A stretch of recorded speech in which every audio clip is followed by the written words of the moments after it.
6 p.m. Thank you everybody for joining us for this workshop to look at the 2024 projected revenues. Okay, let me share my screen real quick.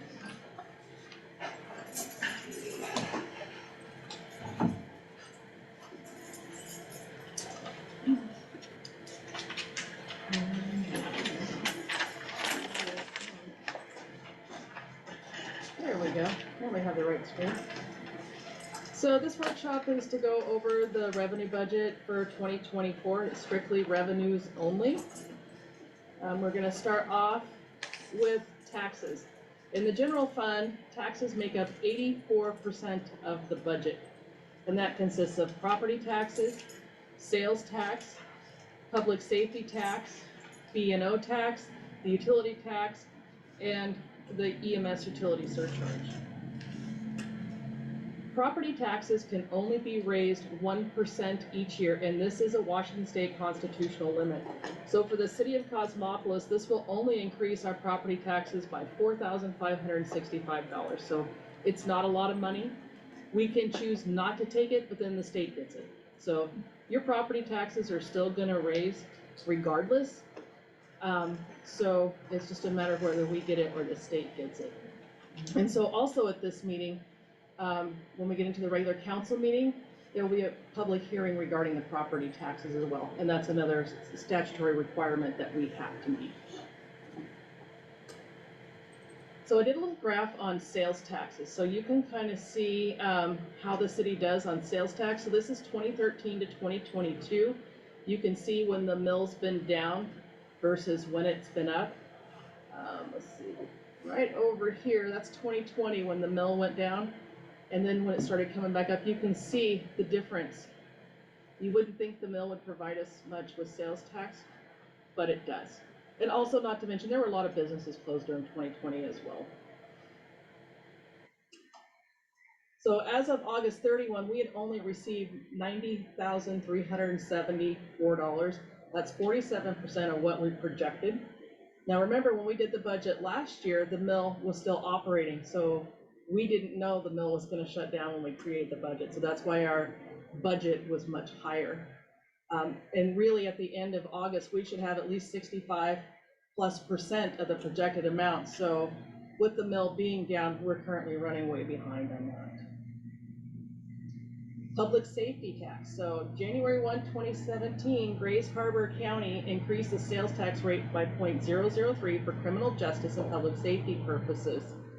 And that, on average, we collect $5,774 per month on that. And that's been used mostly to help provide an officer for the city. B&O tax, again, that's another one that's affected a lot by the mill closure. So through August, we had only collected $81,417. And as you can see by the graph, we normally collect much more than that. Usually $80,000 is roughly what I would get at the end of one quarter, not through August. So that, yeah, like I said, that's only 23% of the projected revenue at that point in time. So there's 4 utility taxes that the city levies. We get 6% on electricity. So if you look at your electricity bills at home, you'll see a utility tax on there, and that's 6% of your usage. Telephone tax is 6%. Garbage is 6%, and then we have our city-owned utilities, our water, our sewer, and our stormwater, where we collect 13.5%. And out of that 13.5%, 6% goes to streets, 5% goes to equipment reserve. Other than recently, the council has that going into the general fund instead of equipment reserve due to the budget shortfall to help the general fund out.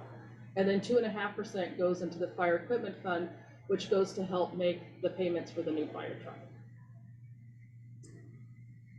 Another source of revenue for us is state shared revenues, and this is where we get our gas taxes, the liquor profits, and criminal justice population and the special programs. So as of this year, the state says we have roughly 1,674 people. So if you can see up at the top, move it over. So like gas tax, streets, we always struggle in streets a lot, But for every person we have, we're only collecting on regular gas tax $17 per person. That's not much for our street fund. The increased motor vehicle fuel tax is another $1.12, and multimodal distribution is another $1.28. So when you add all those up, that's roughly $32,000 we would collect for the year for streets. So that's not much money to run your streets on, which is why on our property taxes, we take 10% of that and put it into streets to help give it a little more money. So here is our revenue budget for the general fund. I got up 2022 actuals there. We did $2.3 million. In 2023 actuals, and these are as of August 31st, we've only done $1,157,000. So we are well below what 2022 has done. And as you can see, our budget was $2.1 million. Again, that happened prior to the mill going down. So for 2024, I'm proposing just under 1.4 million. With the mill being down, we have no idea when it's going to come back up. We're budgeting as if it's not going to. Now, for some reason, if the mill comes back up, like say it comes up in June, we're up to normal, we'll start collecting the revenues, then the council can do a supplemental budget to raise things. So here's our fire equipment fund. This is the one that's funded by that 2.5% out of the utility taxes. So since that's based off utilities, you don't see it going down. That'll actually raise up roughly 10%, give or take. So I'm guessing roughly $33,250, which covers 3 truck payments. The 4th truck payment is actually made by the general fund. This is our equipment reserve fund. Because we're not bringing the utility taxes into it, it gets a portion of our sales and use tax, and that'll roughly be about $15,000 for this year. We have a drug seizure fund, an advanced cemetery services fund. Drug seizure, I have no way to budget for that because you never know what's going to happen there. Currently, that fund only has $800 in it, so there's not much to it. Advanced cemetery services, so if somebody prepays for cemetery services, like pre-need kind of thing, then that would go in here. And that's something I can't really predict. We don't historically get too many of those. It's very, very rare. And here's our McArinkle Park operating fund. So the interest that is earned off of the funds that were bequeathed to the city goes into this account. Interest rates right now, or this whole year, have been pretty good. So I'm guessing right around $20,000 will go into that fund based off interest rates. I did do some research to see what the feds were doing and what they were thinking they were going to do for 24, so they should remain pretty stable, maybe go down just a little. Here is our street fund estimated revenues. So again, you'll see the portion of the property taxes, that's 10% of property tax, the utility tax, and the B&O tax. Wait, there's no B&O tax, sorry. Down below is the shared revenues from the state. So that gives us $163,098 to run streets on. This is the bond fund that we're using to build the new facility out of. So the property taxes, you see $184,000. That matches what I have to pay the loan payments for. So every year when we send in our property taxes, I look at my amortization schedule for the loan, and it says here's how much I have to pay. So that's what I send the county to collect off the property taxes. And it has been earning a little bit of interest as well. Real estate excise tax, that's a guess based off what currently we have been doing. As you can see, this year actually we've collected $18,000. So I kind of went a little under because I'm just not quite sure how that's going to play out for next year. The water fund, I'm looking at roughly a 10% increase based off what Aberdeen's rate increases are. There's the connections and delinquent fees. turn-on services. And so delinquent fees, we collect a lot of those. We get the $10 late fee that goes out on the 5th of every month. We get a $25 door tag fee and a $25 shut-off fee. And then there's also fees if for some reason the guys have to go after hours, we collect, I think it's $150, I think, yeah, for that as well. And here's our sewer fund. So again, I put in there a 10% increase. We've got the connection fees, and that's really all that sewer has, it's just those. The stormwater fund, my screen is better. Now the increases on the stormwater fund are based off of the consumer price index, and so it's from June to June each year. And so this year it was a 3% increase. So it's, I know you can't see it because the screen's goofy, but the proposed budget revenues are $70,760 per year. Macarenco Reserve. So this was the other account, thank you, Jim, that I was talking about. So this is where the money sits that we were bequeathed. And so the interest that it earns goes into here first, and then I transfer it into the operating account. But you'll also see down below, we have the inter-fund loan repayments that when the city had borrowed money from it prior. So roughly about $30,000 will be going into there to repay that. In fact, I think in 2025, all those inter-fund loans will be paid back. So we're really close to getting that back up to where it should be. So I know that's a lot of information. Darren, I don't know how much you want to add to this conversation on the revenues. Well, one thing I would say, you know, with the Macarenco Park loans, you know, it is something that we can't do anymore. You know, we were able to do that in the past with the restricted fund. The auditor, you know, didn't really like when we did that, but they said you can do that as long as you go through the proper procedures. The one thing about it is we operate that up there, Macarenco Park, only off the interest of the funds that were donated to the city. There's no general fund dollars going in there. So when we first started that, operating that park, we were running a budget annually of about $26,000 a year. And that was off the interest we were making. Interest rates were much higher then. So over the last several years, you know, when interest rates are great for all of us personally, they're bad for the city and government because our money that's in investments doesn't make anything. And we're very limited on what we can put that money into. So those funds right now gaining more interest, or it's actually our money is working for us, gaining us more money. So it's basically like we're acting as a bank. We're gaining more money in than we normally would have otherwise. It's not something we can't do going forward.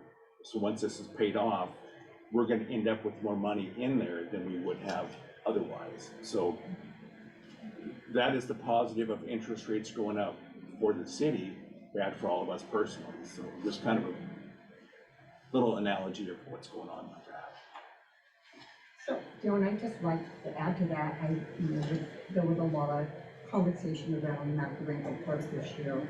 And yes, I know there was an audit back in 2017. If I'm correct me if I'm wrong, 2016 was the last loan. There were 5 loans. I know most of them are paid off. Is it $58,000 now that is owed to? By the end of this year, it'll be right around $53,000 that will be owed to Macarenco Park. Okay, right. That's good, that's very clear. And that in the audit, one of the things I think wasn't made clear when they did the audit, that the interfund loans were justified because of the financial crisis issue the city was facing. Isn't that correct? You can do interfund loans as long as it's approved by council. The problem was the type of fund that is, because it's so restricted. And so they're like, you know, going forward, you can't do this. We followed proper procedure, we did what we were supposed to, but they just didn't really want us touching that type of fund. And since 2016, nothing has been. Absolutely nothing. Thank you. I have 2 questions. Sure. So, what's the total in the fund when it is fully paid? Oh, I don't have that number on the top of my It's an head. estimate. Yeah, do you? Okay. No? Look at I'm guessing if it's, we get about $20,000 return on interest, is that right? for this upcoming year. For the upcoming year? Some years, you know, like Interest rates are, when interest rates were super low, like when the pandemic hit, for example, because things were losing money rapidly. I had the bank call me and go, you need to pull this out and put it into a money market or something because you're gonna start losing money. So I went to the council approved it moving out. So it got sat in an account where it didn't earn anything, but it didn't lose anything either. So we kept it there. the earnings that we get on that fund, Mhm. do they all have to be applied to the maintenance of Montgomery Park? Yes. Okay. And on the Montgomery Park Fund, I'm just curious because I know we have other properties that we've discussed possible things that we could do with them. Is it possible for us to add property to Montgomery Park? I don't think so. If it was probably physically attached to it, but then that would be more property that we would have to maintain, so it still would be the same amount of money in the fund, so the overall pot of money, we can only work off the interest that it gains per year. So like this, we've had a couple years where we were in the, $5,000-6,000 a year. So the guys were very limited on what they could do up there, mowing like once a month with a lot of volunteer. Yeah, and that was my next question, is what are the actual expenses that we have on maintenance for Montgomery Park? Like I said, when we first started, it was running about 26,000 a year, and that was to keep the trails and things maintained where they should be. Right now, we're falling way behind. And part of that is, we have 3.5 less people in that department too. There's just less work being done because they don't have time, but also we don't have the money to go up there. I saw there were 2 slides for Montgomery Park. Was that last slide just to show the prepayment of the fund loan, or there are actually 2 different funds? I have 2 different funds. Okay. I have the reserve fund, which is where the funds that were donated to the city sit. So that's where that money sits. And then I have the operating fund. So the reserve fund earns the interest. I transfer it into the operating fund, and that's where we spend it. Okay. It's kind of confusing. No, thank you for the clarification, that needed to happen. Absolutely. Questions from the council? Nothing. So we've got a We got a lot of time. I expected time you left, guys to so- inundate me. Come on, Linda. While we're talking about this, didn't we, No, when we did borrow was- from that, wasn't our 4th Street water line replacement, didn't that come out of the? No, that was What the was- culvert that sunk, collapsed. At Mill Creek. Yeah, so street is paying that back. And I think that's paid off now. That one is paid off. So, the main reason that the general fund borrowed from Makarenko is, when the mill was closed. And it did so to keep the city operating, to keep, your police, your fire, your core services. Without having done that, we wouldn't be sitting here today. And that was administration before your time. Oh, absolutely. Council Yeah. approval. Every single one of those was approved by the city council. We don't move money anywhere. We don't do anything like that without council approval. If you look back at the meeting minutes, you'll see that there was an ordinance passed for each time that was done. There was a lot of discussion at that time. I think you and I were both on the council at the time, that it was not an easy decision to make, but it was a necessary one at the time. I do have lots of other questions, but my brain doesn't work that quick. There's a lot of information. We'll go back to the first slide with the budget overview. Tim's got a question. I just don't want to forget it. The whole general fund or the very first Yeah, slide? that would be great. Yeah, so we have taxes, licenses and permits, building permits, business licenses, animal licenses, that kind of thing. Intergovernmental revenue, so that's where we get some of the state shared revenues from. And also sometimes it's grant funds that are in the intergovernmental revenue sources. So like this last year, we had a grant from RCO for the Mill Creek multi-objective project, so those funds go in there. Charges for goods and services, you know, copies and miscellaneous little things that we do. Interest has actually been very good to the general fund this year.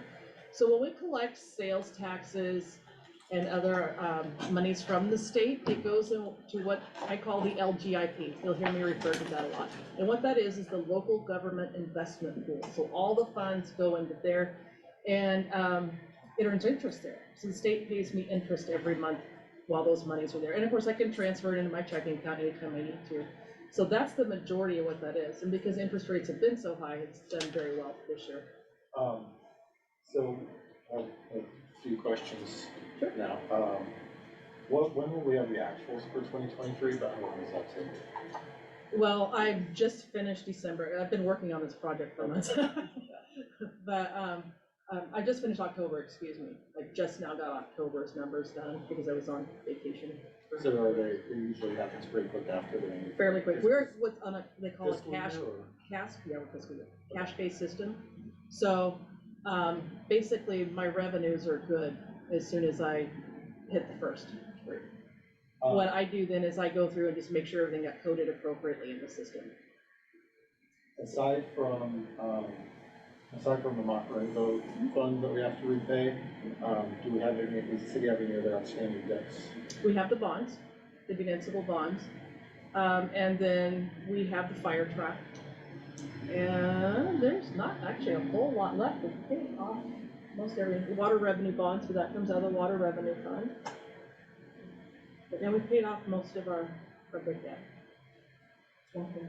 I do wanna just, and again, this is a council workshop, but I mean, we do have a lot of time, and because of the amount of people here, it's a lot to take in, and so I wanna definitely open it up, because we do have the time, and by all means, ask questions. I do want to point out one thing. You'll see on there, it says non-revenues. That confuses a lot of people. That's usually like when you get a building permit, you pay a $6.50 fee to the state for every building permit. That's what that is. So we collect the funds. I have to call it a revenue, and then there's also an expenditure line when I send it back to the state. So it's just pass-through money. And other financing sources usually refers to like that 12,500, for example, was we sold a lot. Or when we took out a loan to buy the fire truck, I had to put in the monies to show that we collected, even though we didn't physically see the money. It went out to the bank or to the company we bought the truck from. So that's usually what those type of things are. Would that include donations or? Donations goes into interest and other earnings. So are you saying that some of the revenues on here are actually offset and they're not true revenue? That's what the non-revenues are. Okay, but just that one line. Correct. Okay. Kim, did you? I know Kim has Yeah. raised her hand. I just have can you clarify, back when you were talking about voting and approving the budget for 2023, you had said that the budget was approved, but we didn't know the mill was gonna close, Correct. and I don't remember it that way. So could you maybe look at that timeline again, because the article came out in the paper, and then that night was city council that voted on the budget, and people were aware of it before, and we had questioned it at the time, so that timeline doesn't seem correct. I don't remember that. I thought it was after. I don't remember the exact timeline, but I mean, the entire year we've been under the assumption that it had been reopened. So the length of time of the closure, I think, is what you were. And I don't more remember. on the budget was passed not knowing the mill was gonna be closed, and that's not exactly the right time. I'll have to look because I don't remember, but I don't remember knowing that when we passed it. Yeah. I really don't. Yeah. Yes. How much actually was taken out of the macro part? I don't have, General plan. there was multiple loans done throughout history. Right. What was yours? There were 5, it started in 2009. Was it 2009? Yeah, I know I sent you all the 2009. information, but I don't remember. Yeah, it started in 2009, there were 5 loans, the first 3 were paid off quickly. The last 2 were larger loans that we've been making, good progress in paying off. And we do pay interest on those. That's a requirement by the state. When you do any kind of interfund loan, you must pay interest on them. So it's not just, taking it from one pocket and putting it in the other. And any of those numbers and stuff, if you want, I mean, you stop by City Hall and grab them. Absolutely. We just weren't anticipating those specific questions, so we don't have them on top of hand, but all that is available. I see for 2023, this is what's budgeted. Do we have a sense of what the I know there will be some time before we have the actuals, but do you have a sense of how far off track we are maybe with, Well, for example, there you have August 31, which is roughly 2/3 of the year. And, we were a little over halfway. We can only kind of propose the budgets, based on what we kind of assume. So, if Cosmo or Cafe or somebody just all of a sudden just massively started doing business tomorrow, it changes everything. So we're just kind of basing on what we do know. But right, I guess that was what I was wondering, is because I know the budgeted amount is very speculative. It doesn't really indicate what our actual expenses are. Right.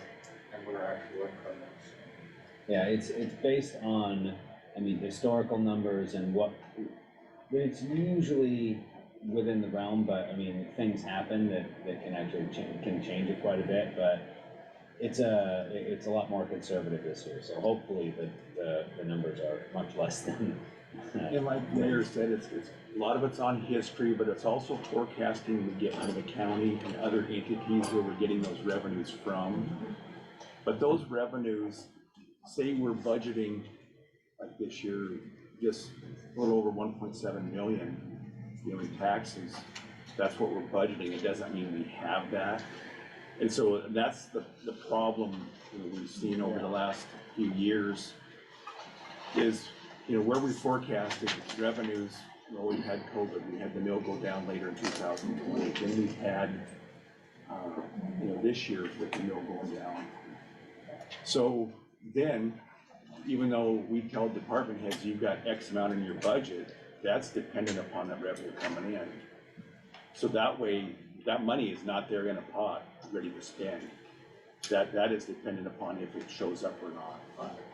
I think that's my real question, is I see that, a lot of the 2023 budget was assumed based off of the 2022 budget, which would be a reasonable. Right, in current projection. economic conditions. Right, but knowing that hasn't been the actual, and our actual is going to look more like the 2022 budget, has the city been spending like it has the budget, or, okay. Not even close. I'm wondering how much debt we're walking into, or how much of it from the deficit we're walking. We have spent much less. We need to spend even less than that. So you'll hear more about that at the next meeting. That's where we'll go into the budget for the expenditure side. But anytime you guys have questions, feel free to come into City Hall, and I can, one-on-one, I can answer your questions a little better because I have all of it at my fingertips then. And we can sit down and go through it.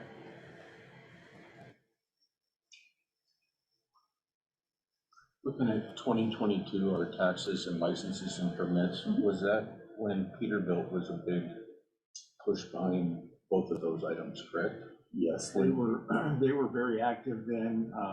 They were hitting their peak sales, where we got quite a bit of annual revenue from them. And then their last about 3 years of operation, they really cut down to where they were more service oriented and retail sales of parts, not really selling. Most of the truck sales were at their I-5 stores. So that really tapered off considerably.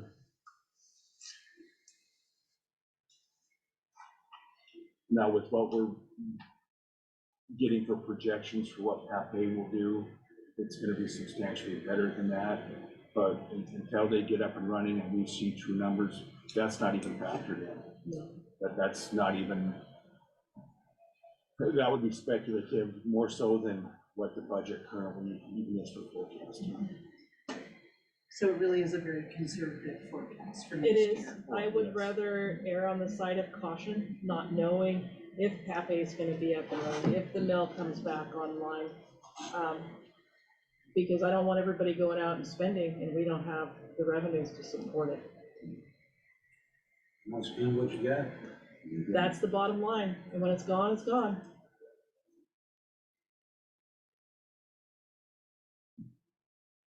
I will be putting this up on the city's website, so you guys can have it.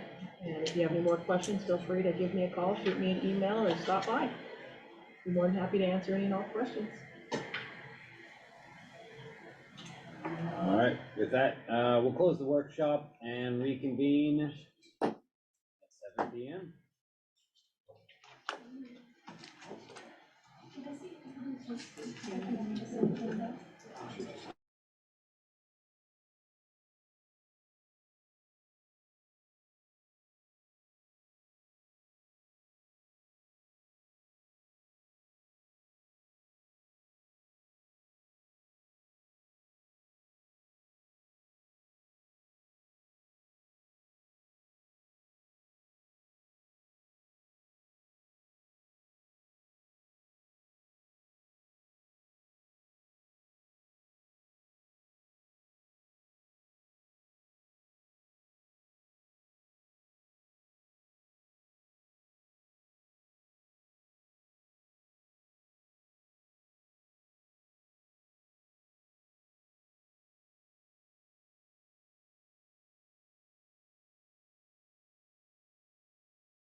There's no exceptions. I said, Debbie, you should turn your reports by now.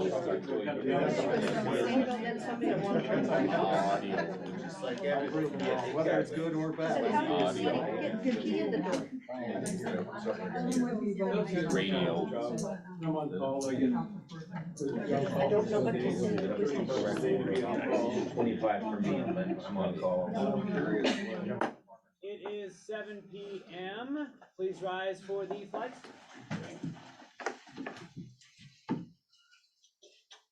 If I can ask, that'll work. Flag of the United States of America, and to the republic for which it stands, one nation, under God, indivisible, with liberty and justice for all. We will start with roll call, please. Councilmember Marcus, Present. Councilmember Carlisle, Present. Councilmember Ansich, Present. And Councilmember Robinson is not able to be here tonight. Before we do get, is there a motion to excuse? I make a motion to excuse. Second. Motion and second to excuse the council member. Any discussion? All in favor? Aye. Any opposed? So passed. Before we get into the actual agenda and items, we do have some business as Councilmember Ansich, who is currently, as of now, sitting in the second position, needs to move over. So just the formalities, do you resign from your second position or Absolutely. third position? Yes. Yes. Okay, now please rise and raise your right hand. You swear me You again? gotta do it again. All It's a right. new position. I state your name, I state your name. Jim Ansich. do hereby solemnly swear Do I hereby solemnly swear that I will support the Constitution that I will support the Constitution and laws of the state of Washington and laws of the state of Washington and the ordinances of the city of Cosmopolis, and the ordinances of the city of Cosmopolis, and that I will faithfully and impartially and I will faithfully and impartially perform the duties of council member perform the duties of council member of the city of Cosmopolis of the city of Cosmopolis to the best of my judgment and ability. to the best of my judgment and ability. You are now officially sworn in to position 5, which does leave us on a vacancy in position 3. Our normal procedure is we would then open it up, ask for people to apply, then do the interviews and appoint. At that point, it would be the second meeting in December, and it really doesn't make sense at this time. And while it's the election is going and there is an unopposed seat for that, that doesn't even take effect until the end of the month when the certification anyway. So save ourselves a council salary for the month of December, and we'll start January anew. So moving on, approval of the agenda as presented. What is the council's pleasure? I make a motion to approve the agenda. Second. Motion and second to approve the agenda. Any discussion? All in favor? Aye. Any opposed? So passed. Starting off our agenda this evening, in just a moment. our screen went black. Oh my God. Did you unplug? No, I think it's probably. Maybe Jim unplugged this. Yeah. It just went like to sleep. Oh, went to sleep? Yeah, we're down in the front there.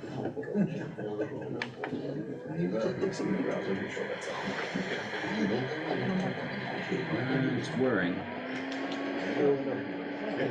We are gonna start off the evening tonight with a presentation from Greta Grace Arbor and CEO Lynette Buffington as soon as this kind of pops up. So we thank you for joining us tonight and doing our yearly presentation.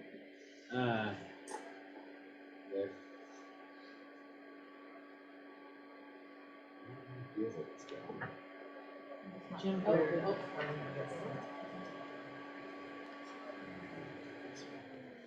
Mhm.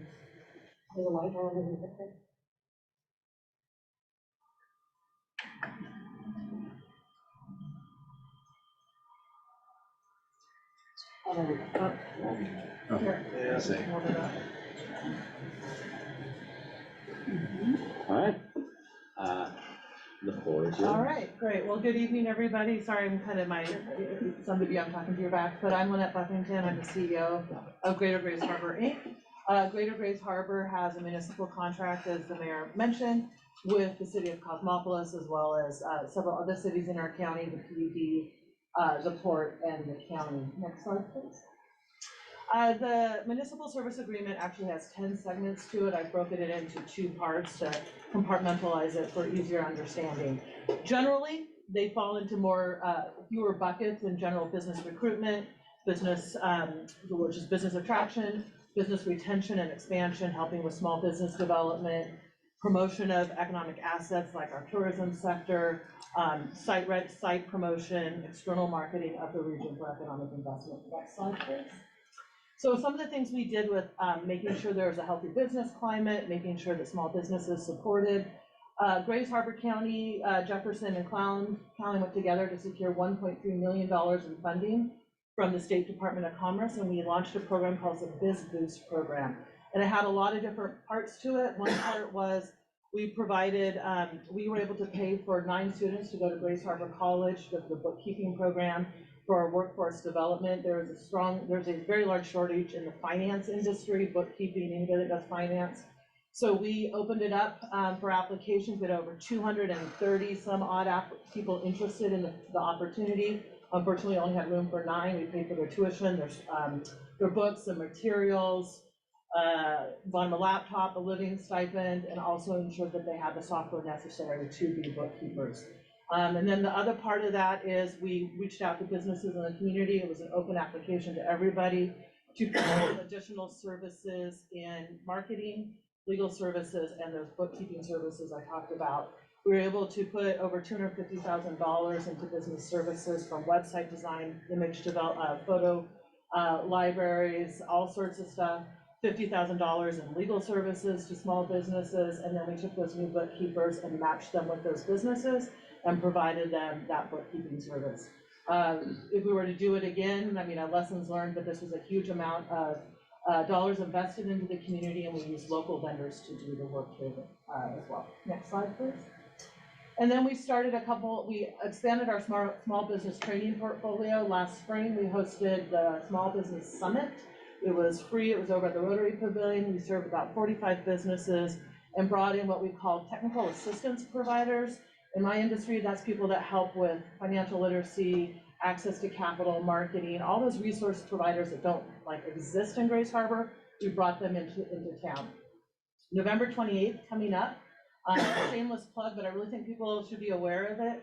We're hosting with the Department of Commerce an entrepreneurship expo, November 28th, free, 9 to 1 at the Rotary Pavilion.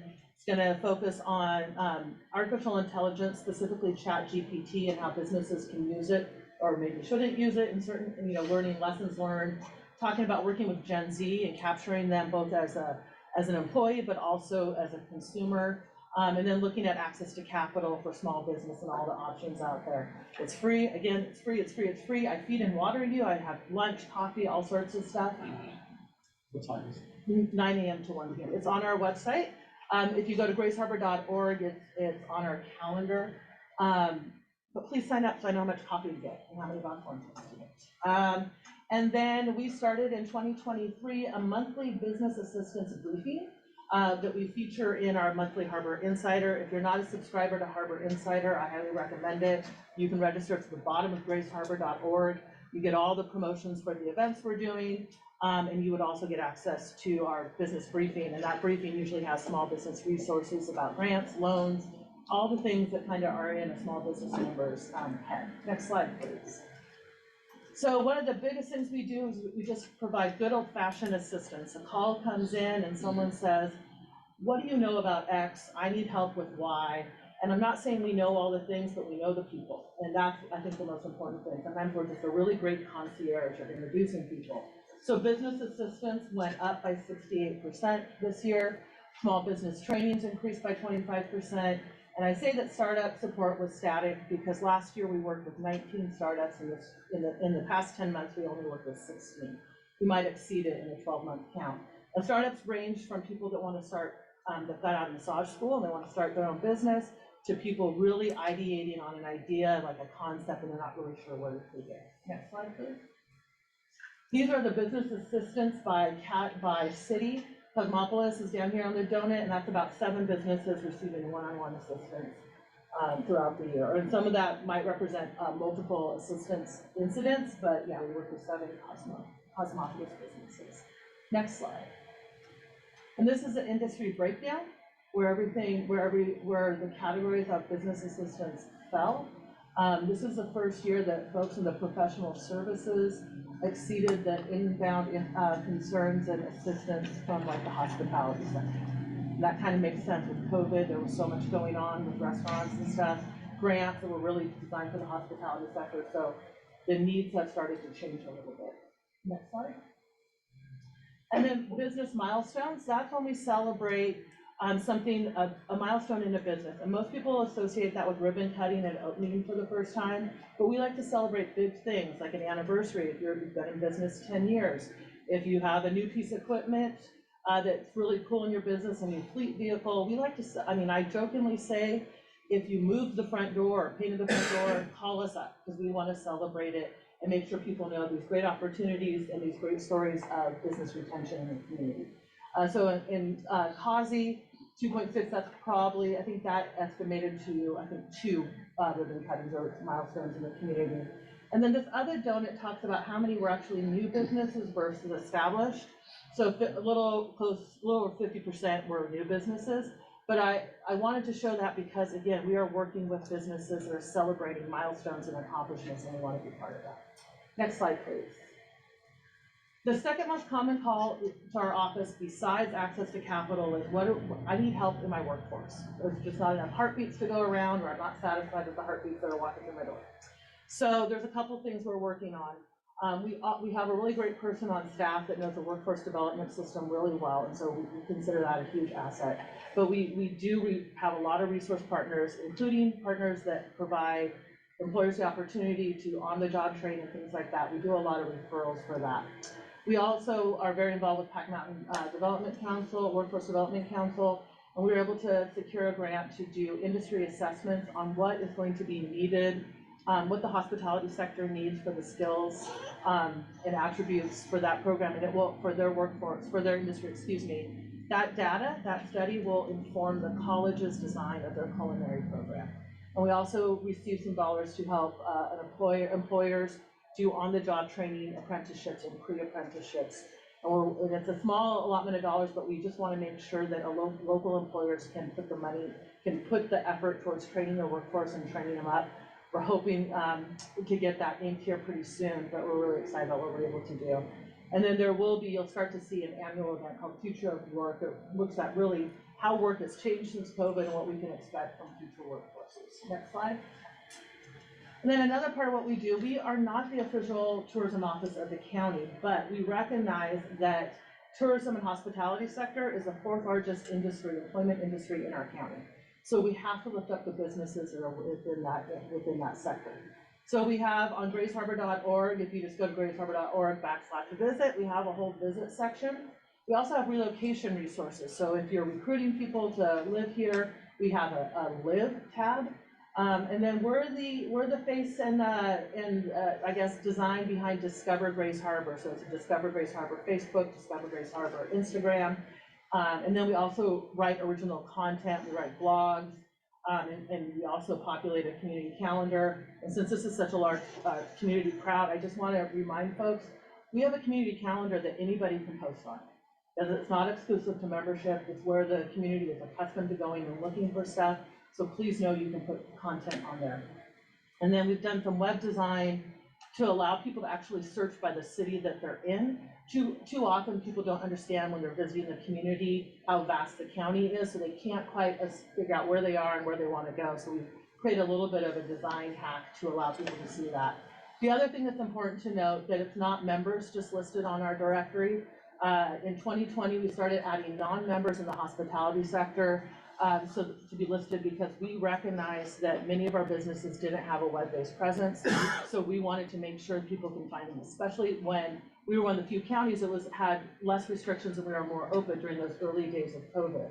So we have 200 plus non-members listed there getting free benefits. Next slide. And so this is, this is where some of it got a little goofy. I'm learning my lesson on this graph, so I'll talk you through some of it. We have an online directory. It's a great directory. We started adding the non-members, as I mentioned before. In the situation of Cosmopolis, we have 4 paid members on there, and then we have 4 non-paid members on there.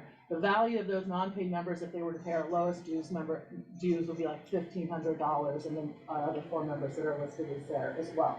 So Cosmopolis, I'm gonna break down your little band there. So the directory was seen in the past 10 months over 75,000 times, just the directory. The city of Cosmopolis, when searched on our website, was searched 650 times in the past 10 months.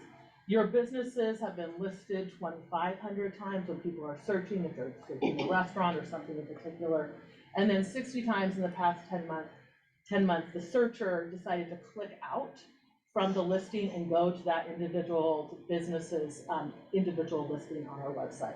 It is the most visited page on our website. The directory is huge, and again, those little bit of web design things we put in place has been really important. Next slide. All right, so that was kind of small business tourism stuff, and this is about like the economic development stuff, site promotion, external promotions of the region, business recruitment through the Department of Commerce, all those type of things, supporting municipalities and getting work done, advocacy with local, state, and federal government. Next slide. So we did a lot of site promotion and stuff in investment and opportunities this year. This year was a really intensive desk and work time on a couple things. We created the Economic Development District. An Economic Development District is a multi-county district recognized by the feds that allows your community to be more competitive for federal dollars. Grays Harbor County had not been in an EDD since 2016 or 2017. So we've had to reestablish it, and there are some hoops to go through when you reestablish an Economic Development District. One of those hoops was developing what's called a Community Economic Development Strategy, or CEDS is what we call it. So since April, we have been working on this quite a bit, and now those 4 counties referenced there, Thurston, Mason, Pacific, and Grays Harbor, they are all in what will be the Pacific Salish EDD, and we submitted those CEDS to the EDA, and they've been accepted. So we're still marching through that. That's a big deal for federal dollars and competitiveness for any municipality or organization of government in our community. The next thing we did is pursued a grant called the Recompete Grant through the EDA. This grant was written for communities like Grays Harbor. One of the highest qualifying things, most competitive things your community can have to compete for a Recompete grant is to have a prime age employment gap, meaning you have a large number of the people that are eligible to be working, not working. Grays Harbor County, unfortunately, has the largest prime age employment gap in the state. So that made us highly competitive for this. This is still an active application, so lots of good energy towards getting awarded this grant.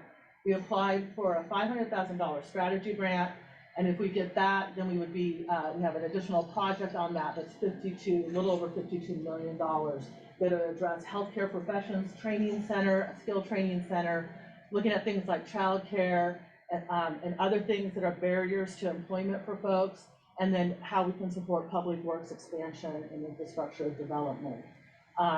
If we get the strategy grant, that means that all involved municipalities are at the table helping pass that strategy. We also do inbound recruitment with the Department of Commerce. I crudely describe this as like a really bad dating experience, because this is what happens. I get an inbound package that says, hey, this company with some code name is looking for this profile of a community. And I try to identify if we're a good fit. Some things are real obvious we aren't a good fit. But then I reach out to property owners that might have the site that's appropriate for that inbound interest. And then I reach out to that property owner and say, hey, would you like me to submit? Sometimes no, they're not interested in me submitting the site. Sometimes it's yes, you send it back to Commerce. They're working with a site selector, and these conversations can go back and forth for a long time, or they could just kind of vaporize. In the past 10 months, though, the inbound packages were at a rate of $1 billion in capital expenditures and represented over 2,000 jobs. And then we have 2 projects that we've been working on for quite some time, well over a year, entities that are locating here. Economic development, business recruitment is a slow process. We're working with a seafood reprocessor that wants to be here in Aberdeen over on the river, and then a pellet manufacturing plant as well that would be down at the port. So together, that's probably 125 jobs combined. The other thing that's not on here is the volume of time we spent with Cosmo Specialty Fiber last spring, really talking strategy and efforts on federal investment and advocacy at the state level with some state agencies. Next slide, please. And then these are all the places where we are happy to show up and happy to support, and some of the big wins for our county. I think most people know about the rail separation, the flood protection. There was money in this year's legislative budget to develop a site in Montesano, so the city of Montesano, we were able to advocate for that. Speak with our legislators, you're well aware of probably the port improvements around AGP. We had some big success with advocacy both at the commerce level and the state legislative level, and securing dollars to build childcare facilities. A new one just came online in Elma. Another one will come online in Montesano in about a year. That's going to serve over 200 children and families, so that's a big deal for economic development. Elma was able to get community policing emergency operation building funded through some federal dollars, and we were at the table for the advocacy of that. And the similar process was the dam removal on the Little Hope Road. Next slide. And then we were able to deliver $75,000 in grants to small businesses directly to them through what's called a CDBG grant. And we were thankful that the county went after those dollars and we were asked to administrate it. And then at the perfect time, because there was disasters actually happening at the time when this grant opportunity came in, Department of Commerce had some disaster relief grants, and we were able to fund 4 entities to a tune of almost $250,000 to deal with disasters that they had experienced during a certain amount of time. There was one business that was actually actively in a disaster when this grant came through, and we were able to get them dollars very quickly in the midst of that disaster. And then I don't think it's well known, but our state doesn't have many incentives for business recruitment. We don't throw out a lot of things. So there, in terms of money, we were able to secure $200,000 for one company to locate at the Port of Grays Harbor this past year. Very competitive grant, so we were proud of getting that. Next slide. And then external promotions. What we started in 2023 was promoting the region outside the region. So sending a marketing newsletter to site selectors across the country, highlighting assets and opportunities in Grays Harbor County. So that is called the Do Business Here monthly newsletter. And then we brought back Showcase Grays Harbor. We went to Westport this year. What Showcase Grays Harbor is an economic tour of a section of the county, really highlighting the economic opportunities. It was a lot of locals, but you also bring in a lot of outside folks. Next slide. And then, of course, we always have our business forums and a lot of different events. I want to draw your attention to January 5th. Will be our legislative send-off. That means our 6 legislators show up and they kind of look into their crystal ball for the legislative session and what to expect. And as we know, there will be quite a few mayors in this county this year. So in March, we have lunch with the mayors, which is another great event. And then we will continue to have, all our signature events. One of the things that we're really proud of, and Cosmopolis should be really proud of, Advanced Heating and Air won our Member of the Quarter, which makes them eligible for Member of the Year. So we're really excited to be able to come over to Cosmopolis and do that. Next slide, please. And then looking ahead, Greater Grays Harbor has secured a lobbying firm to help us with state and federal advocacy. So we will have a public policy agenda, hopefully going out here in early December. We're also looking at how we can improve membership features for our members and investors. As you mentioned, we do really want to impact worker training and workforce development. Launching that EDD, getting the SEDS filed was step 1. All our big events, obviously. And then our board works to develop a strategic plan, and I'm in the final stages of drafting all the notes and putting it together, and we'll be going public with that shortly. Last slide. And that's it. Any questions? And I'm going to make sure I didn't miss any of my other notes. Questions from the council? Thank you very much. Yep. And we do have the municipal service agreement on the agenda. If you'd like, you're more than welcome to hang out and stick around for it. If you guys have questions, if you're allowed to ask them, I guess I'll answer them, whatever the process allows you to. Yeah. Okay, sure. Perfect, thank you.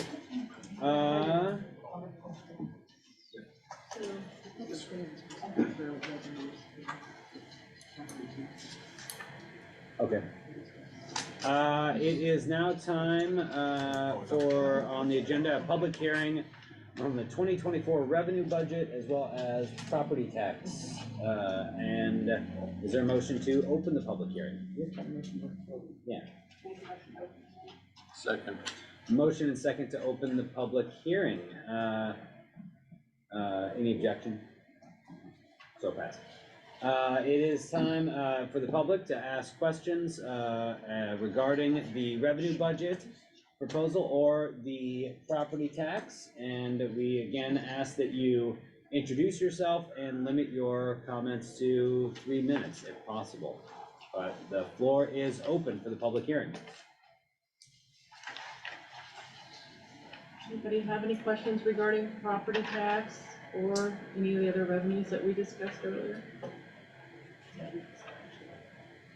No, this is for, you just need, that's first public comment. Oh, okay. Hey, a question about, if you devalued Cosmo property, does that mean that the residents of Cosmopolis property taxes, even though the percentage will go up? Dollar, even though if yours is at $200,000, but if you devalue Cosy, we're still responsible for the same amount of tax. Yes. So everybody else, I would like to devalue my property because I'm on vacation. Well, we don't. I know it's not you guys, I'm just saying. You by all means, you can talk to the assessor and make that request. So basically, your rate per thousand goes up to offset the devaluation of their property. I already know that. And I'm Sean Bridley, sorry. You reminded me. Like when I was at home too. If there are no more comments, motion to close public hearing. Second. Motion and second to close the public hearing. Any objection? So closed. It is now time for public comments on any agenda item. Again, same kind of rules. We ask that you introduce yourself and try to limit yourself to 3 minutes. So this is for anything on the agenda tonight. We do have one written comment from Ashley Archangel. Prior to voting on the increase in property taxes, please define the reasons for needing an additional increase in funds for 2024. From an outside perspective, it seems we have grant money to accomplish the major projects of the city. If there is additional reasoning, please elaborate. Also, regarding the landscapers as well as Greater Grays Harbor contracts to be voted on this meeting, we should not renew either of those included contracts. My reasoning is that both contracts total the amount of $32,756.40. This is enough to pay the new minimum wage of 2024 of $16.28 an hour for 2,012 hours for the year. A part-time position would be a better choice than an outside private firm. The Public Works Department has long been understaffed and would benefit from an employee who isn't limited to the scope of the contract for landscaping and would be able to utilize the employee for any other duties they deem necessary. Additionally, Greater Grays Harbor should be at the will of the individual businesses interested in being included. The city already has an updated website that they should be utilizing for all items listed in Section 1, subsections A through J of the agreement. Help the city to make better use of their funds and help our understaffed departments. Yeah. Okay. Seeing no one else jump forward, we'll move on to consent agenda, claims vouchers, and meeting minutes from our November 1st meeting. Make a motion to approve the consent agenda. Second.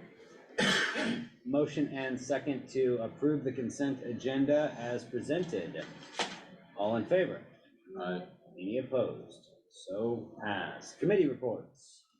Finance Subcommittee. No meeting report. Public Works. Yes, Mr. Mayor, we had a meeting tonight. We went over the Public Works budget, some changing with the contractor that's doing the First and Second Street, some changes there, some work that the city's gonna take over to lessen the cost of the contractor. Anything else you can think of, Jeff? That was pretty much the gist of that, and we'll probably get into more of that under item D when we get there, under new business. Perfect. Public safety No meeting, no report. and Parks, Rec, and Cemetery. No meeting, no report. All right. Moving on to city official reports. We'll start with the city administrator.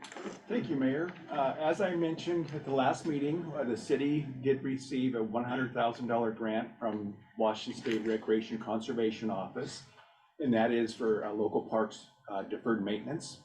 And we are going through the process now of getting the agreement signed, and I believe that will be before you at the December 6th meeting for official approval. Because we are a tier 2 project, we can only in the first fiscal year of the grant spend money on cultural resources, meaning surveying any of the area where we have to disturb the ground and make sure everything is okay there, and then acquire permits, which there'll be building and plumbing permits from the city, so that will be really simple. Starting July 1, 2024, then we can start expending the funding.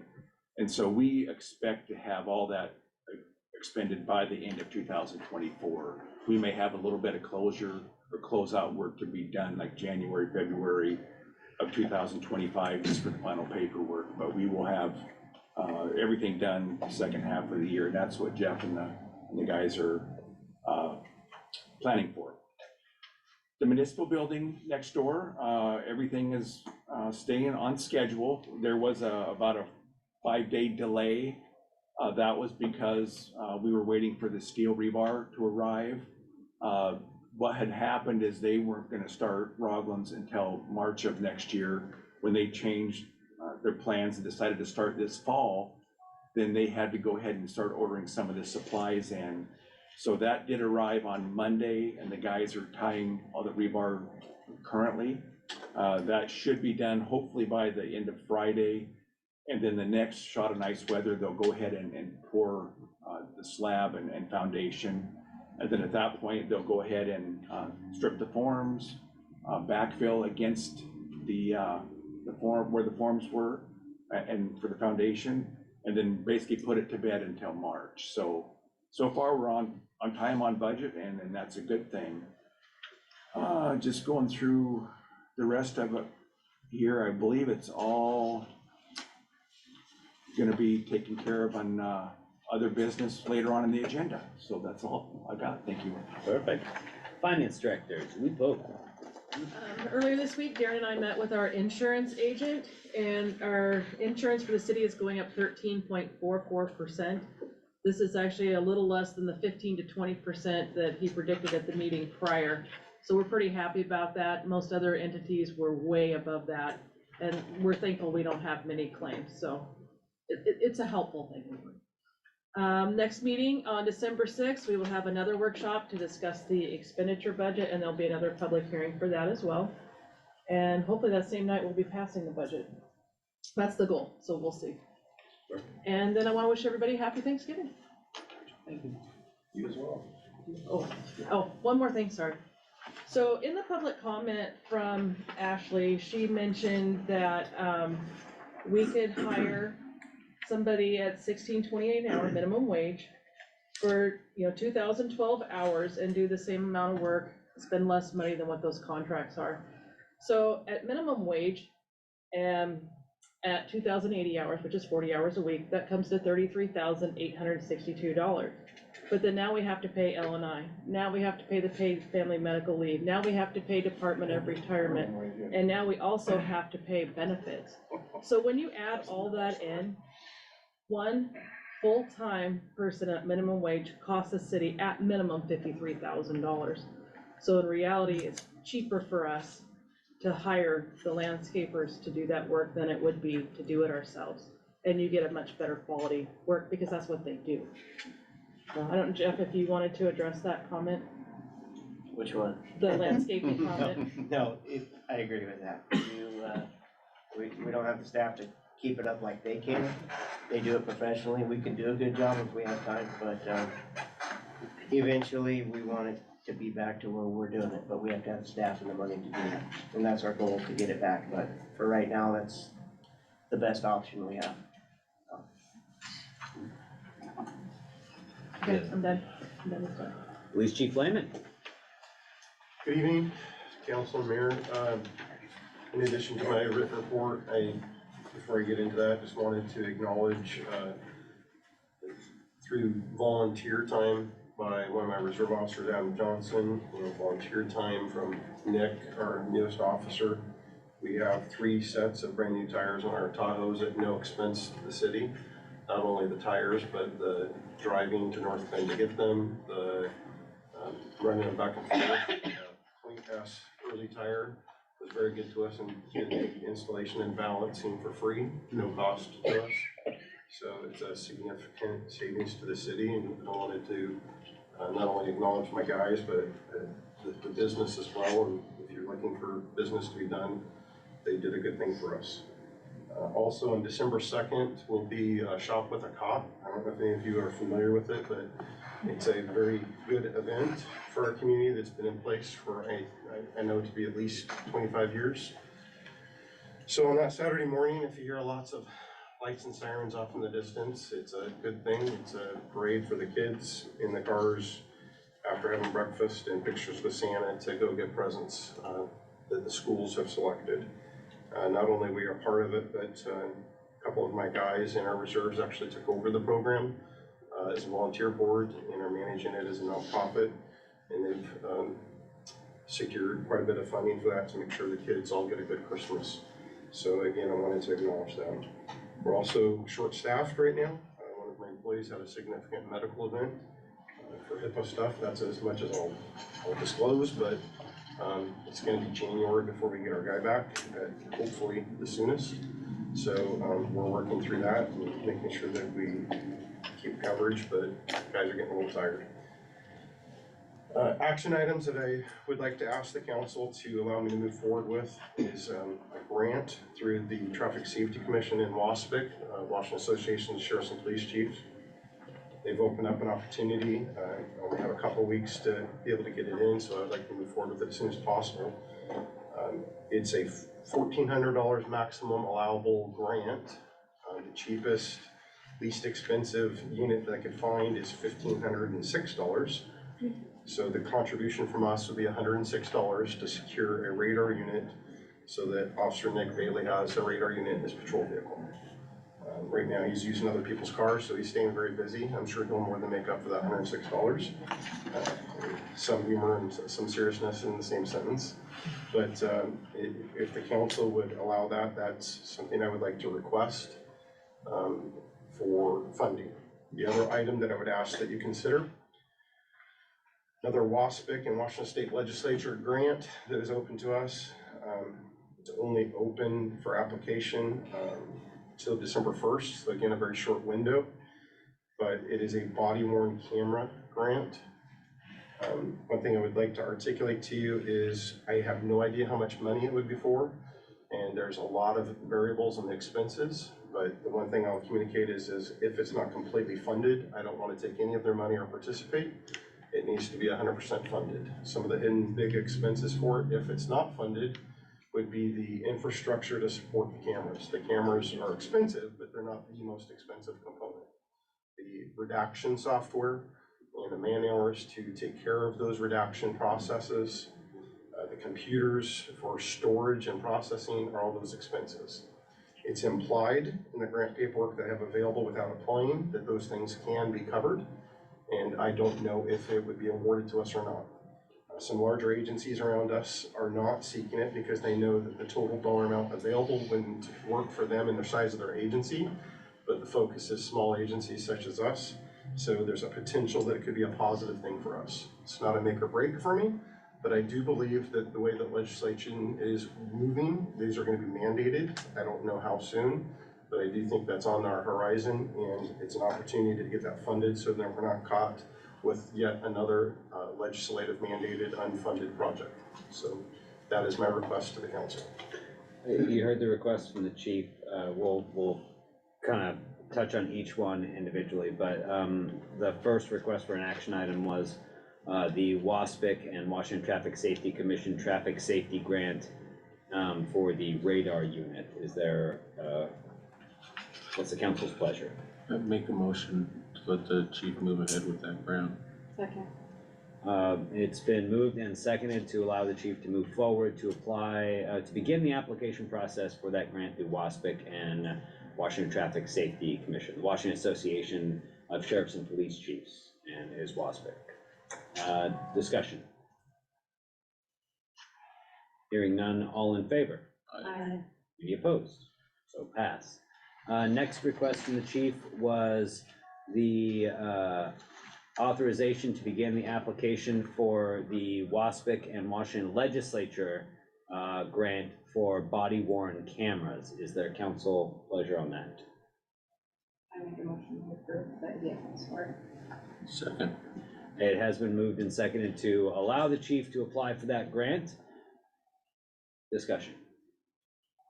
Again, like the chief said, if it is not a kind of fully funded, then it wouldn't move forward. All in favor? Aye. Any opposed?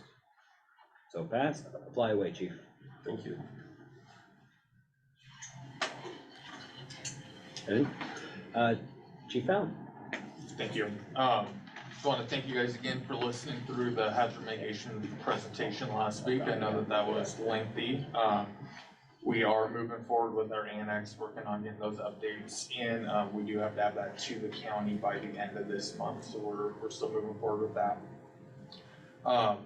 Right now, since we've ended the immediate contract with the city of Aberdeen for fire response back in September, we're working on a new interlocal agreement between Aberdeen, Hope William Fire District 2 and the city of Cosmopolis for the new response plans that we've put in place between the four agencies to help one another out. So that's still in draft versions going back and forth right now. I don't know if Steve's seen it yet, but he will for us and Hope William. So that is moving forward. Hopefully we'll have that for the next council meeting, that we're still making sure that we have all that language correct. A couple months ago, you guys approved the application for a DNR surplus engine. I was just gonna update that we did get that application in last week. So the deadline for that was today. We won't hear back for a couple of months. That process does close in March, but we're hopeful we meet a lot of the requirements for that program. So, and they did have quite a few engines come available on that. I did want to ask permission to apply for a couple of grants coming up. The first of which would be FEMA's, the Federal Emergency Management Agency's Assistance to Firefighters Grant Program, or AFG program. We asked permission for this last year as well around this time. It comes around every February. What we would be requesting for is new turnout bunker gear for the entire department. We wanted to apply for this last year. We ran into an issue with the city's sam.gov account not being updated. We've since gotten that updated. We're in check with that. So it will come around again in February, but it does take quite a few months to get that application put together and all that information for that grant. Before we jump on the next one, is there a council pleasure on allowing the chief to apply for that FEMA Assistance to Firefighters grant? I make a motion that we allow the chief to go forward with that. Second. Motion and second to allow Chief Valley to apply for the FEMA AFG, or Assistance to Firefighters grant for new turnout gear. Discussion. Hearing none, all in favor? Aye. Any opposed? So passed. Thank you. The next series of grants, and I say series because there's 3 different funding opportunities under kind of one grant umbrella. Chief Lehman and I would like to jointly request. We're not 100% sure what project we're looking for yet, but it is a quick turnaround. Right now, we're thinking potentially new NDCs for both fire and police, which are the computers inside the vehicles, to be able to access our dispatch information. So this is the State Homeland Security Grant Program, also acronym of SHSP. There's 3 different funding opportunities available right now. One is fiscal year 23 enduring needs, which the county has been allotted roughly $8,000 for equipment, $7,000 for training. So that's under the same umbrella as fiscal year 24 enduring needs, which the period of performance for that won't open up until next September, but the application is January to anticipate for that. The funding amount for that is unknown. They typically don't vary from about the $8,000. But the third opportunity under this is the fiscal year 24 national priority area funding. These are kind of our big ticket items, if you will. We can request up to about $500,000 for equipment. So that's where we're hoping to put in for the larger project with the MDTs and potentially some radio infrastructure. These projects are geared toward terrorism, put forth by FEMA. This funding source started after 9/11 and used to be millions of dollars pumped into counties, since trickled down to much less. When we talk about the national priority areas, these are state competitive. So if we submit an application, it'll be ranked among county projects, then go up to regional projects, and then be ranked among state projects if we pass those first 2 steps. So it is quite a process, and it's a long ways out, but we figure we might as well ask for permission now, and if nothing else, we can find other projects. So this is also one of those, it's not a no match grant, they'll reimburse 100% of the costs up to what you're allotted. So if there's $8,000 there and we request a $4,000 radio, they award us $4,000 radio, we're good. If we request $4,000 for a radio, they only award us $2,000. We have the ability to come back and discuss it, and we can bow out if we need to at that point. Just a clarification, you had said that there was funding allocated to the county, so is this funding that we're competing with other cities in the county, that there's a pool, or? Yep, so the enduring needs, there's so much that's accounted to each Homeland Security region, which for Region 3, Grace Harbor, Lewis, Pacific, Mason, Thurston counties. And then from that, the regional committee allocates money out to the counties. And then at the county level, we submit projects, we vote on them at the county level, give a little elevator pitch, and that's where we come out of this. The projects that were awarded in fiscal year 21 include City of Hoquiam is doing upgrades to their incident command trailer to go out to incidents. City of Aberdeen received funding to put in a new radio in their emergency operations center. City of Montesano is replacing their batteries for the fire department's portable radios. And then emergency management is purchasing some new link radios for the repeater sites across the county. So those were the 4 projects that were funded this last year. Does the council have any pleasure to allow the chiefs to apply for these Homeland Security grants opportunities? I make a motion that we allow them to go forward with this. Second. Moved and seconded to allow the chiefs to work together to apply for the Homeland Security grant opportunities through Enduring Needs 2023, 2024, and National Priority Funding 2024. Any discussion? Hearing none, all in favor? Aye. Any opposed? So passed. Any questions on my report? Thank you.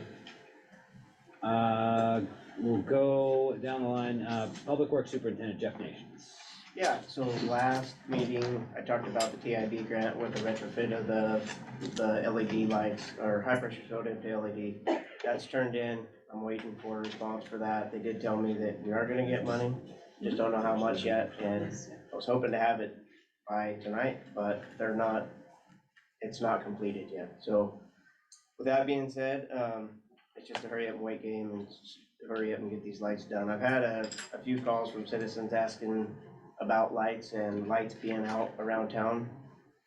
we don't own a man basket or a bucket truck to be able to go change out light bulbs, and so it's really costly to go change one or two here and there. So we're trying to get all 46 left and do it all once and then be done with those. So that's what I'm trying to hold out to do. So bear with us, and we'll get them out as soon as we can. The other thing, I don't know if anybody's noticed, I'm sure they have, but all the banners are down on First Street now. They're put away for the winter. They'll be back out next year. Just making room for the holiday stuff now. I don't know when that's going up, but I'm sure soon, probably after Thanksgiving. The other thing we're gonna talk about is the contract for the Northwest Maintenance Pros, which is down later on tonight. So I'll explain that better then. So that's all I have. City Attorney Steve Johnson. No report. Alright, and we're gonna jump back to the city administrator, for some additions. Yes, I apologize. I was thinking that this item was under new business. It was in my report to explain it to the council, and it wasn't there under new business, so I'm gonna go through it now. The city received a $400,000 grant with no match required this last year in partnership with the city of Hoquiam and the city of Aberdeen to form a 3-city stormwater comprehensive plan and rate studies for all 3 cities. We are now, both the city of Hoquiam and city of Cosmopolis, we have our scopes of services complete, ready to go. We are still waiting for Aberdeen to get theirs taken care of. They're working on that diligently with a consultant, and they hope to have theirs done soon as well. But we would like to request permission tonight for the mayor to sign the agreement with HDR Engineering for a not to exceed amount of $400,000 for the comprehensive stormwater management plan. And the tasks that will be involved for the city, actually, I'll go step back a little bit. The total cost for the Cosmopolis portion was $180,430. So we know for the 3 cities, we are already seeking additional funds from the Flood Authority and the Office of Chehalis Basin. We have been told we will probably receive that in the first quarter or the second quarter of next year. The funds are there, but they just have to move it from between projects. So by the time we need it, we won't even be anywhere near expended for that amount. But this plan will basically give us a comprehensive stormwater plan similar to what we have with the water system and what we have for sewer. It's gonna give us not only a complete rate study for stormwater utility, but it's gonna find the issues we've got within our system, the restrictions, either too small a catch basins, stormwater lines. It's gonna do some mapping. It's gonna look at big projects like pumps, down along the levee where Mill Creek meets the Chehalis River. This is basically the second phase of stormwater management for Cosmopolis after the Mill Creek Dam was done. And so working with the other 2 cities was very important because Aberdeen and Cosmopolis tied together with our stormwater along Mill Creek. Their, I think it's Farragut Street pump station over behind Miller Junior High pumps their water over into this area. So what we're working on is the 3 cities using the same type of pumps. The only difference would be the sizing of the pumps. This would not only give us a sense of savings, for the materials, but also there's typically going to be 1 or 2 spare pumps somewhere within the 3 cities. With the maintenance is going to be cheaper. We'll be able to work together like we do with our other utilities. So it's going to be a good thing long term. Aberdeen and Hoquiam are quite a bit further along than Cosmopolis. Hoquiam has had a stormwater comprehensive plan in the past. They're renewing theirs. Aberdeen's is very old. They are kind of starting over. Cosmopolis has never had one, but both of those cities have pump stations, and they're working on, in fact, Hoquiam just let out a contract this week for a new pump station that's going in for the North Shore Levee. And so when the North Shore Levee was being designed, part of that was the pump stations. When the south side levee was designed 25 years ago, there was talk of pumps, but because there was not enough money, they put the levee in without the pump stations. And the levee helped tremendously, but the pump stations are gonna be the final piece that will really reduce our flooding down to almost nothing.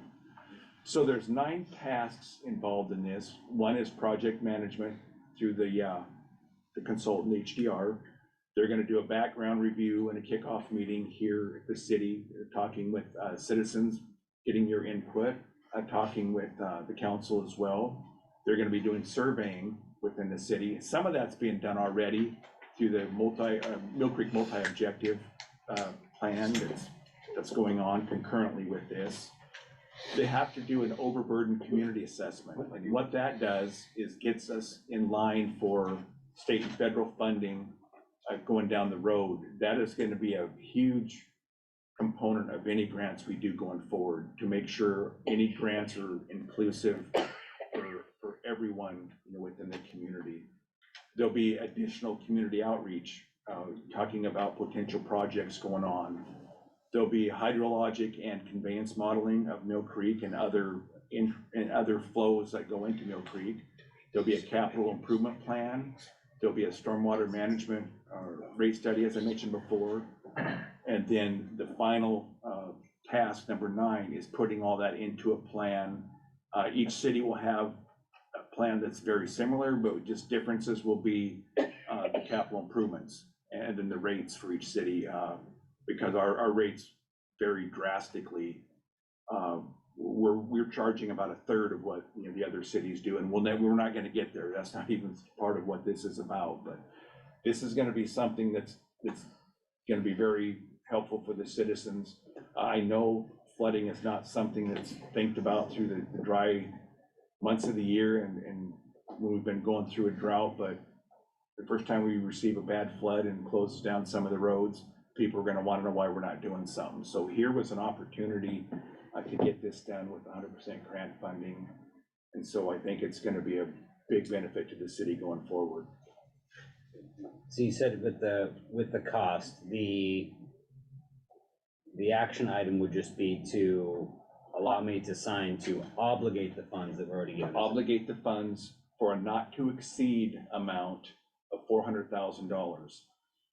And what I mean, because it's $400,000 and ours is only 180, we are the fiscal agent for the 3 cities.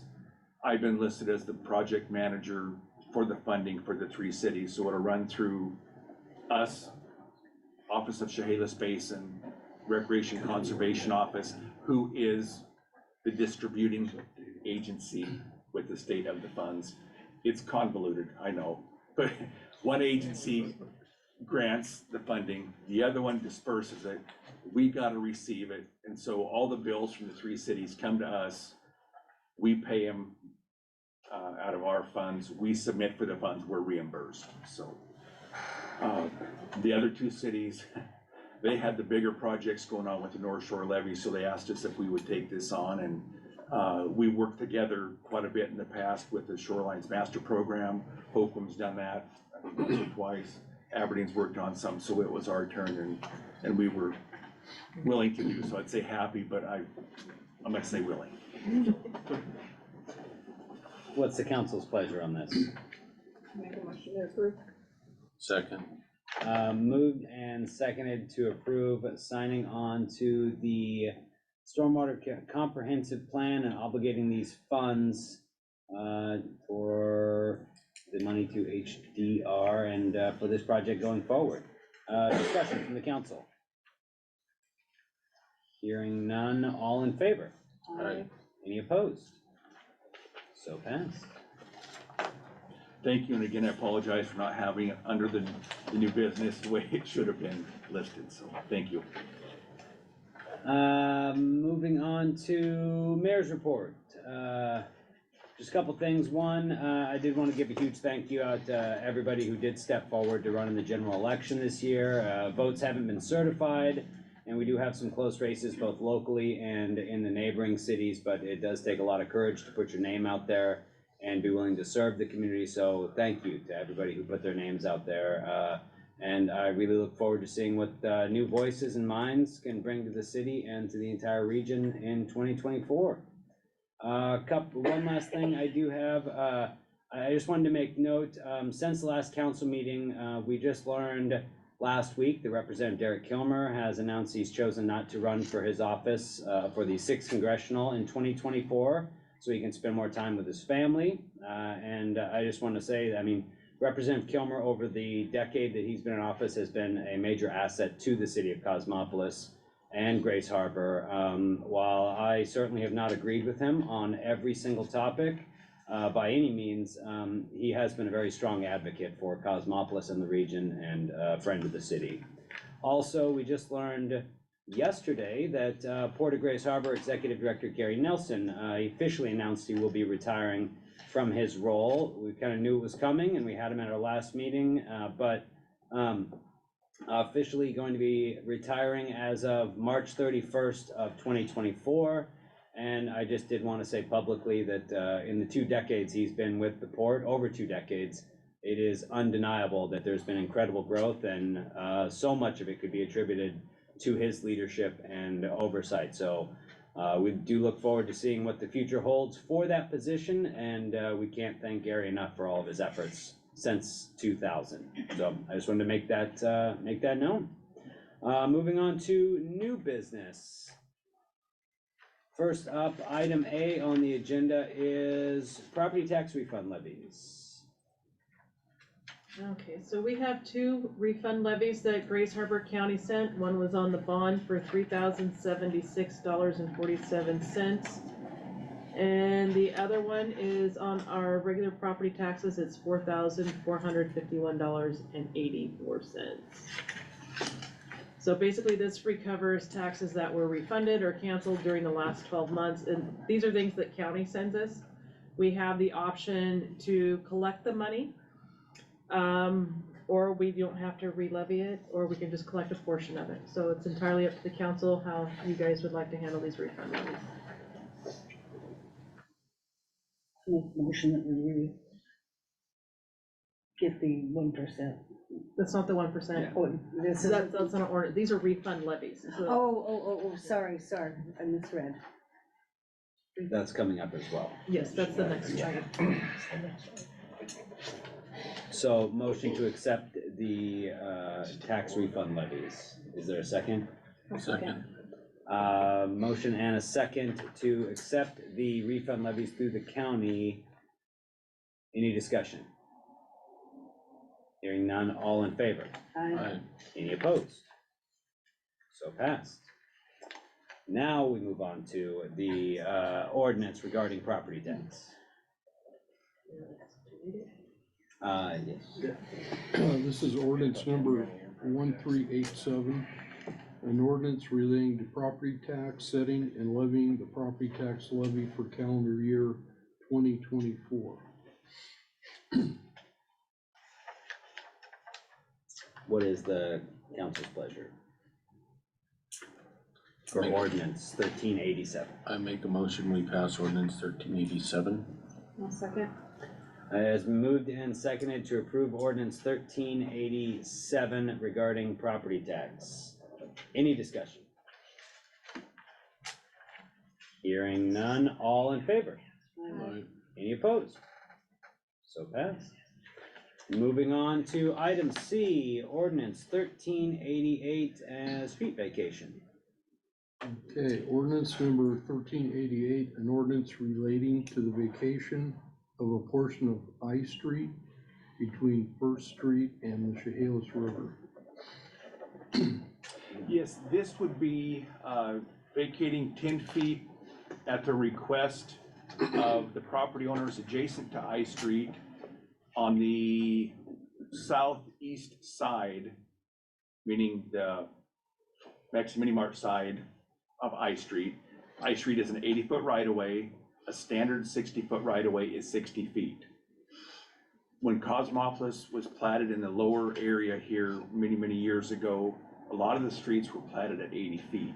Over the years, the city has vacated 10 feet on each side of the road for complete sections of roadway at the request of property owners.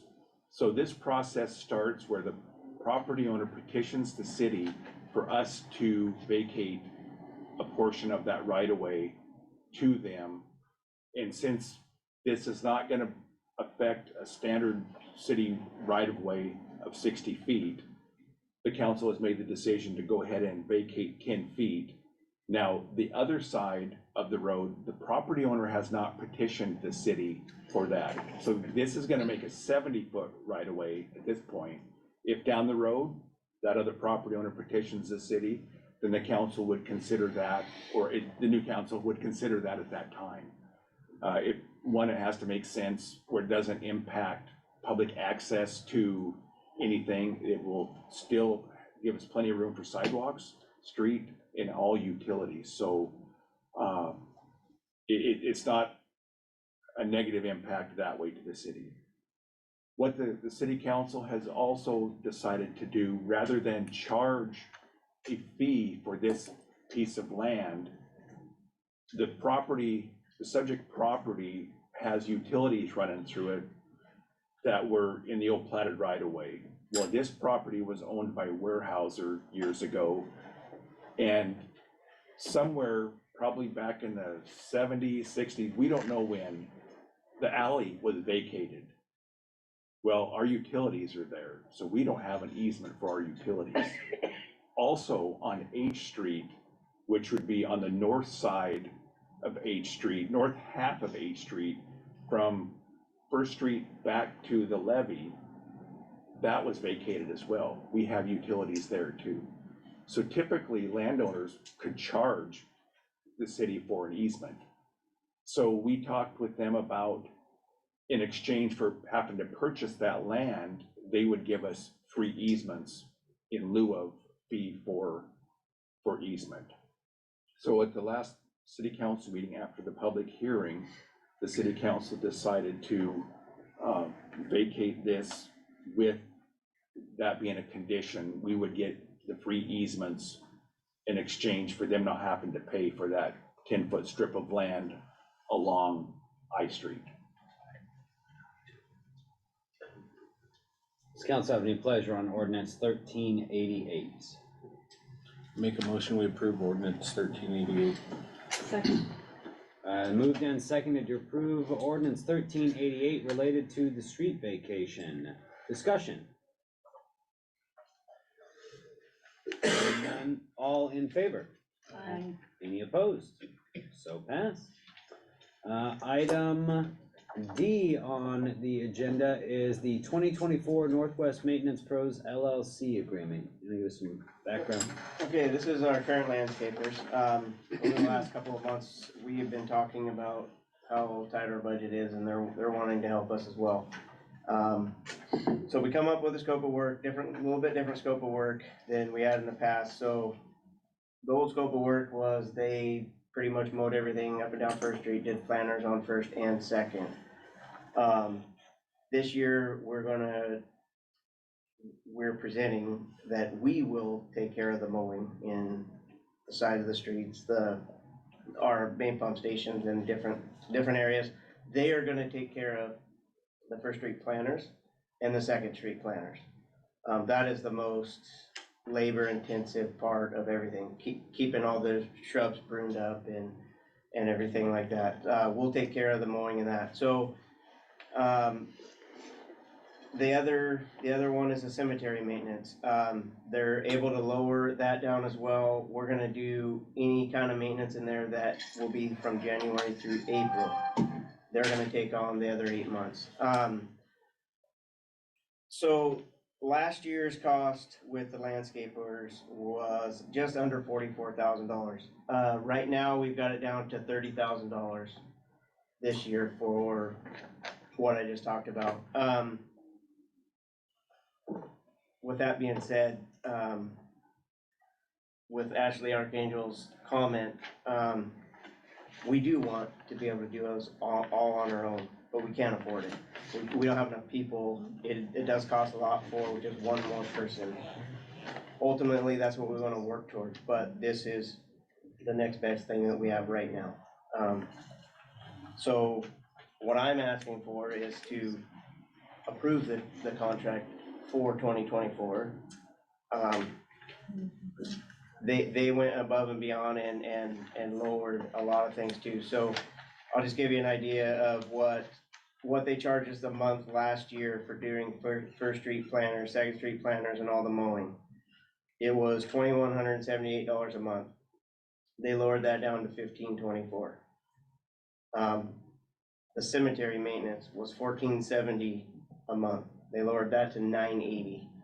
So it's a lot of savings. We're gonna do a little bit more, but without huge projects coming up next year, I think we can handle it, and that's why I'm proposing this. If I didn't think we couldn't, I wouldn't do this. We would just continue it like it was last year. But I want to get back to us doing it, and this may be just slowly working that way. If we in the future can get more employees, then we'll start tackling the cemetery and everything again. So,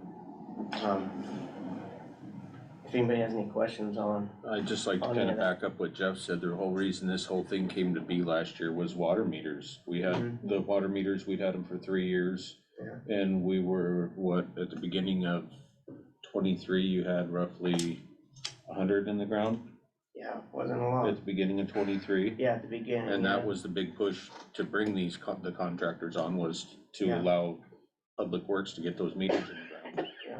And you guys got all your meters in the ground, Yeah, so, we finished them up except for just a couple of bigger ones, Yeah. but those are so, public meters and, bigger meters that all the, yeah, it all was, the it was homeowners basically need, set up to give you guys a break to get the meters in Yeah. the ground, and it worked. it is much, less expensive to have landscapers to do that because you don't have to pay for, there's a lot of maintenance on mowers and weed eaters, and you got gas, you got, you're just paying them, you're not having to pay them medical, dental, your retirement, it is just the cheaper option that we have right now. I mean, next year, we might look at this and the mill's back going, Fat Bay's going, we get another person, and we're gonna tackle it all. And once I feel that we can tackle it all and make it look good, that's the thing, we can tackle it. But people are gonna have to realize there's gonna be grass in there until we get to it. Well, And I don't like it looking like that either. Nobody does. it was expensive last year considering they hadn't been touched for, I mean, Yeah. no offense, but they hadn't been maintained really for about 3 years. Yeah. I mean, they've been, Try to do what we can, but the yeah. big stuff had been knocked down, but Mm-hmm. those guys, they did a Yeah. lot of work this year. Yeah, they And did if a we lot of don't work. stay up on it, it's gonna look like crap again, Yeah. and we'll be right back to square Yeah. one, so. I And don't- them willingness to help us, they know what our budget's like and they know what we're going to, but they still wanna continue to work and help out. So they do have a division down here, so it's pretty easy for them to come over and just take care of things, so. What's the council's pleasure on signing a new contract with Northwest Maintenance Pros LLC for 2024? I make a motion that we sign the agreement. Thanks. Motion and second to sign a new agreement with Northwest Maintenance Pros LLC for 2024. Discussion. Hearing none, all in favor? Aye. Any opposed? So passed. Perfect, thank you. Thank you. Item E, the 2024 Greater Grace Harbor Agreement, Municipal Services Agreement. We need to read this one, or is this just as presented? Yeah, just ask me. Saw it as presented, of the services provided, and it is in your packet. Does the council have any pleasure for this agreement? I don't have my packet in what, it was $2,700. $2,700. I make a motion, we approve the agreement with Greater Grace Harbor for 2024. Second. Motion and second to approve the municipal service agreement with Greater Grace Harbor, Inc. for 2024. Discussion, questions? Hearing none, all in favor? Aye. Any opposed? So passed. Moving on to, unless anybody had anything else that we forgot for any reason, no. Council comments, Councilor Marcus. It's just a lot nicer down at this end of the table. Real glad to be down here Can I rescind my comments? after 12 years. It's your meeting. Yeah, it's kind of nice down here. Mr. Attorney? Yes. It's a lot more pleasant. That's all. Well, this is the cool kids into the table, so we don't care. Well, sorry, Julie. A lot more Can peaceful. we go into public comments Yeah. now? If there's no more comments from the council, we'll open up public comments. Again, this is a time for any comment from the public. Same kind of stipulations, we just ask that you introduce yourself and try to limit yourself to 3 minutes, but this can be on any item. So can we comment on, I'm sorry, go ahead, Mr. Bridges. No, I'm gonna stand up. No, go ahead. Wait, I'll do it. I'm Sean Bridges, 825 Stanford Drive, Cosmopolis, Washington. Mr. Doug Dynasty, nice to meet you again. Darren, I got a question for you. Lights, we did the lights down here, the LEDs. What lights were you guys talking about with, These are the ones up in Paisley Creek. all the ones that I was gonna change? Yes, Yeah, the okay. city-owned, I corporate could do stuff. that for you, volunteer my time, like I told you when I was working, I tried to get my boss, but he wouldn't let me do it. One issue, but we need to talk after the meeting, I don't want to burn up my time on that, if that works. Yeah, if we can, we're hopefully getting it all funded. Okay, but like I say, I saved you lots of money on my thoughts down here. Yeah. Because, a lot of public people don't have brains Yeah. in this society. So anyway, let's see, the 400 grand for the study, is that grant money? 100% grant, no Perfect. match, no loan. All right. Jeff, this First and Second Street, the weeding, public I know volunteers, can we ever be like in this meetings, ask for help from the community? Because I'm volunteering, thanks to Duck Dynasty over here, and I've met a lot of good people. I do ask that you respect the council. I and do city respect the attorney. council. Okay, Mr. Johnson, I'm sorry, he looked like somebody else, sorry. But, can we get some public help in this? Yeah, and we have in the past. So you're changing the contract from the same person and rewriting the bid, doesn't have to be rebid, because you're a public entity, or not? And when I worked with the PUD, and so when we change stuff, every year has to be rebid, so you just can't change your bid, or else it'll be rebid, because that'd be like misappropriation of public funds if somebody was doing it cheaper. If I have a business, I wanna maybe bid on that job. I got a lawnmower and I can kill weeds, so is it a possibility it needs to be rebid, or is that, I need to ask again, Mr. Johnson, about that? It does not. Okay, thank you, I don't know the legalities. Yeah, thank you. Thank you. Anybody else from the public? Comment, Linda Springer. And can I make a comment on a presentation that Mr. Chief Lehman did tonight? Yeah. Okay, so again, thank you. I just am so impressed over and over how each of you, chiefs and our administrator, go out and find funds for our city. It's really keeping us going. It sounds like, and you can help correct me if I'm wrong, you're really on a tight timeline, is that correct? Yes, ma'am. Would it help if the council held a special meeting to help facilitate Chief Lehman with his grant? Would you do that? And the purpose would be for? Could you speak to that? I don't understand what you're asking, I'm sorry. So, I'm doing my best.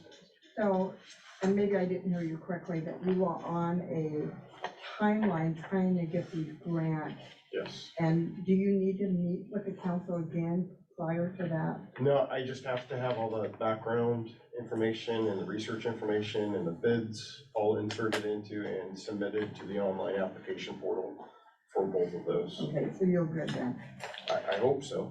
Okay. It's a Good. pretty big, it's the body worn camera thing is a pretty in-depth item.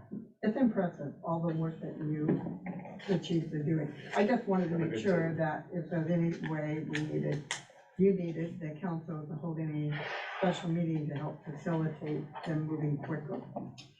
And sometimes, just like what you're asking, he would be, or Nick or Jeff would be meeting with their committees if there was some specific things they wanted to get approval on or their ideas on before we moved forward. And then, like what he was asking for tonight is just to be able to apply. So some like this one's very complex. It's a little bit different than what we've done before, and so. Yeah, the one is very straightforward for the radar, but the body worn camera one is very complex. Yeah. At least I think it's complex. Maybe I'm just not as smart as I'd like to be. No, I but- think it's probably complex to say that. Does the Okay. cost, oh, sorry, AC Turner, 825 Second Street. Does the cost of the radar, being installed and all of that come included in? It doesn't, but we're lucky enough to have a couple of volunteers for us that do that kind of stuff, and they do it for me for free. We're very blessed with that. Did you have anything more, Linda? No. Thank you, Linda. One question for you, Darren. Those, Sean Bridge again, those pumps you're talking about buying universals, who's gonna change out because we don't have an electrician on site? And can you, or is Aberdeen Hogan willing to let go of their electrician to come change the pump for you? These are all being installed by contracts. Roglan's has done a couple of the big projects. But once it goes out, maintenance wise, I'm looking at that. They are big enough that they'll need a crane to take them in and out, so there would be.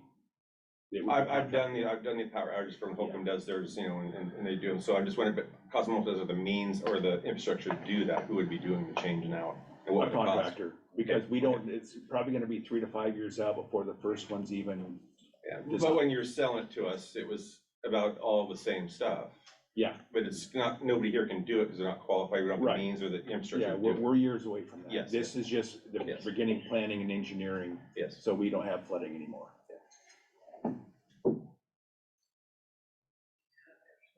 Oh, we do have one other public comment that was submitted.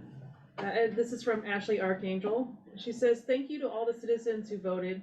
As we can all see, your vote matters in our small town. Thank you to all the candidates for their interest and willingness to serve."